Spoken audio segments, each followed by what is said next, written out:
দাদা একটু চলো তো। কোথায়? এই স্টুডিওতে যাব। কেন? এই কলেজ থেকে বারবার ফোন করছে, পাসপোর্ট সাইজ ছবি লাগবে।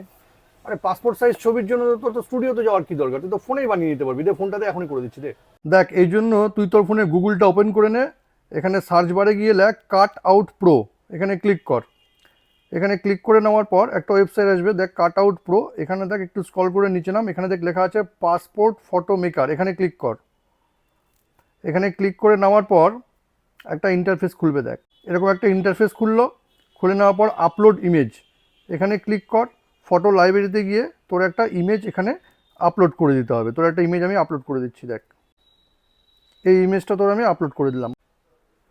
আপলোড করে দেওয়ার পর নিচে দেখ ফটো স্পেসিফিকেশান, এখানে তুই করে নে হচ্ছে passport size photo, India passport size photo 5x5 centimetre. এখানে ক্লিক করে নে।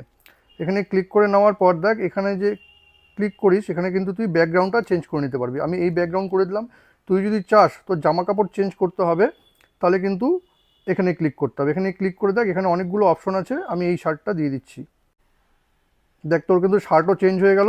এইভাবে কিন্তু তুই যে কোনো শার্ট এখান থেকে নিতে পারবি। এবার ডান করে দে।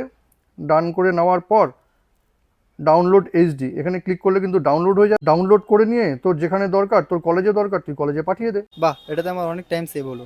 তোর টাইম তো সেভ হলোই, আর আপনারাও যারা আমার ভিডিও দেখছেন তাদের টাইমও কিন্তু অনেক আমি সেভ করে দিতে পারবো। শুধু সাবজেক্ট সম্রাটকে একবার ফলো করে নিন। Thank you.